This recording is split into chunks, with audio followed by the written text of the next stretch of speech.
सवाल दो है, चुनावों में मुद्दों और कामों पर वोट क्यों नहीं मांगे जाते? अपनी लाइन लंबी करने के बजाय दूसरे की मिटाने की इस होड़ का असल गुनहगार वो नेता है जो ऐसा करते नजर आते हैं, या वो जनता जो नेताओं को ऐसा करने देती है? मैं वादा करता हूं आपको, मैं उस त्याग तपस्या की परंपरा को निभाऊंगा।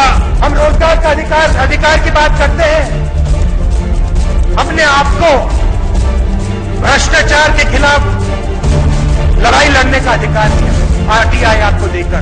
भारत माता की जय! इनकलाब जिंदाबाद! इनकलाब जिंदाबाद! जब आप सियासत में हो और सबसे बड़े पद की दौड़ में शामिल हो तो स्पर्धा का होना स्वाभाविक है, और ये भी मुमकिन है कि इस दौड़ और होड़ में विरोधियों और विपक्षियों के लिए बातों में कड़वाहट आ जाए।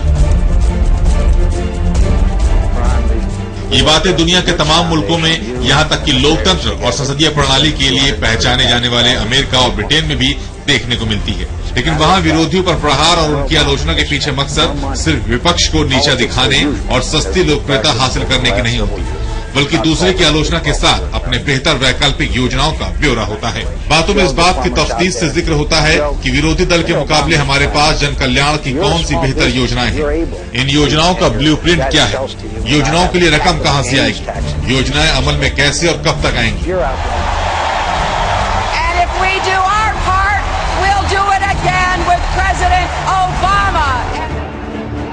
हिंदुस्तान के चुनाव में इस तरह के सकारात्मक और असल मुद्दों की बातें क्यों नहीं होती? यहाँ बातों में जहर और थोथी आलोचना से जनता को भरमाने की कोशिशें क्यों होती हैं?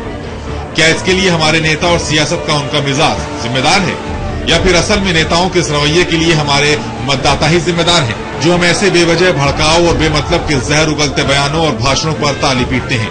हम जो नेताओं की थोथी और अदाओं में कही बातों पर मोहित होकर अपने हित के असल मुद्दों पर सवाल पूछना भूल जाते हैं। हम जो अपने नेताओं की इन बातों के जरिए विरोधियों के खिलाफ भड़ास निकालने के कुछ देर के एहसास में अपने दीर्घकालीन हितों और उनसे जुड़ी योजनाओं के बारे में सोचने और सही उम्मीदवार चुनने के असल मकसद से भटक जाते हैं। और हम जो अपने नेताओं को सस्ते में छोड़ देते हैं और उनकी इन हरकतों और बातों को होने देने में परोक्ष रूप से शह देते हैं। समय के लिए दिनेश गौतम।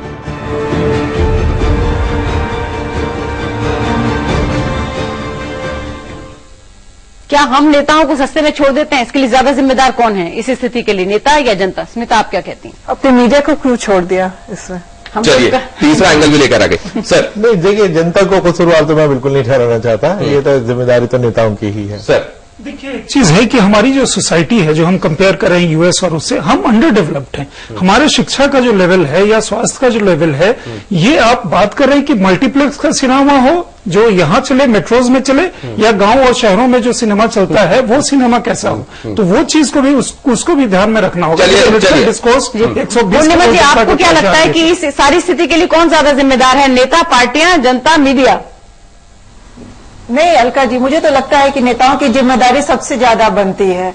अगर नेता की तरफ से ये संदेश चला जाए कि लैंग्वेज की तो ज्यादातर लोग नेता कह रहे हैं। पूर्णिमा जी, वक्त कम है, आपको बीच में रोकना पड़ रहा है। बद्री जी, जिम्मेदार कौन है? देखिए, हमारे गांव में एक कहानी कही जाती है जिसमें एक अंतिम लाइन होती है कि न कहवैया के दोस्त न सुनवैया के दोस्त, जो कहनी उपराजे ओकर दोस्त। जो ये कहानी, जो ये बात पैदा करते हैं उनका दोष है। हालांकि एक क्रिटिकल पब्लिक जब होगी तो इस तरह के उपराजने वाले रुकेंगे और इस तरह की बातें रुकेंगी। बिल्कुल। अरविंद, आप बताइए। देखिए, पहला तो ये सिस्टमिक चैलेंज है, हमें इलेक्टोरल रिफॉर्म्स लाने पड़ेंगे इसके लिए। दूसरा, ये ग्रोइंग पॉलिटी है और वर्क इन प्रोग्रेस है। हिंदुस्तान की पॉलिटी काफी ग्रो की है पिछले 20 सालों में, फिनोमिनल रिफॉर्म्स है। मुझे लगता है आने वाले समय में कुछ इलेक्टोरल रिफॉर्म्स के साथ हम काफी इंप्रूवमेंट ला सकते हैं। चलिए, लेकिन जब हमें यही बात, हमने आम लोगों के बीच हम गए और हमने उनसे पूछा कि नेताओं को सस्ते में हम छोड़ देते हैं, इसीलिए अपनी उपलब्धियों को और प्लान को नहीं गिनाते, देखिए उनका क्या राय है। हम ही चुनते हैं, फिर उसके बाद हम ही पछताते हैं। कहीं ना कहीं हमारा जनता का ही दोष है। जनता के बारे में मैंने एक भी प्रत्याशी को कहते हुए नहीं सुना कि हम ये करेंगे, हम वो करेंगे। सिर्फ वोट बैंक की राजनीति चल रही है इंडिया में, सिर्फ वोट बैंक की राजनीति चल रही है और कुछ भी नहीं है। संसद को ऐसे देखना चाहिए, जो ऐसे नहीं कि जैसे भी हो उन लोग के कुछ पनिशमेंट होना चाहिए, तो भी वो डरेगा, ये सब कुछ सब प्रयोग करने से डरेगा, कॉन्शियस रहेगा कम से कम। नेता क्या काम किया उसको अपने पूछते नहीं है कि आपने 5 साल में क्या किया क्या नहीं किया। ये तो जनता की बेवकूफी है कि वो नेता से पूछे बिना वोट दे देती है। सस्ते में जरूर छोड़ा जा रहा, क्योंकि ध्यान देते ही नहीं है कि एक बार वोट दी उसके बाद पता ही नहीं कहाँ चले गए वो। पब्लिक थोड़ी सी जागरूक हो जाए तो नेताओं को कुछ सबक मिल सकता है। नहीं, जनता इनको छोड़ती नहीं है। मैं आपको बताऊं, जितने भी है मर्यादित भाषा बोलने वाले लोग हैं, जनता इनको कहीं ना कहीं इनको सबक सिखाती है। जनता सबक सिखाती है, लेकिन आज की इस चर्चा का निष्कर्ष क्या, क्यों होती है बदजुबानी, ये हमारी यादाएं, इसका हासिल क्या और इसके लिए जिम्मेदार कौन? चर्चा का निष्कर्ष संजय साहब। देखिए, एक चीज है कि जो पॉलिटिकल डिस्कोर्स है वो डेवलपमेंट की तरफ बढ़ चुका है, उसको पीछे नहीं लाया जा सकता। ये जो चीजें हैं ये उसमें तड़का है, अचार चटनी है जो उसको स्पाइस अप कर रहा है। लेकिन वो जो डेवलपमेंट का है, कहीं भी आप चले जाएं, प्रदेशों के चुनाव में चले जाएं, नेशनल इलेक्शन, थोड़ा समय कम है क्योंकि हमको सभी से एक छोटे छोटे राय लेनी है, इसलिए कुरैशी साहब के पास आऊंगी। मेरा ख्याल है कि बदजुबानी से लोग खुश होते हैं कि नाराज, इसको रिसर्च करना चाहिए। ये शोध है, शोध का विषय। हाँ।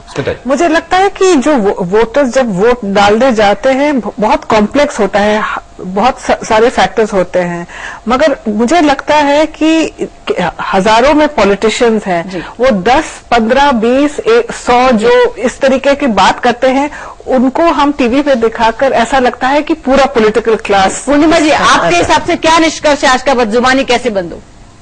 नहीं, भाषा की तो मर्यादा जरूर मेंटेन होनी चाहिए। अब्यूजिव लैंग्वेज तो बिल्कुल बर्दाश्त नहीं हो सकती है। अरविंद जी, निष्कर्ष आज का?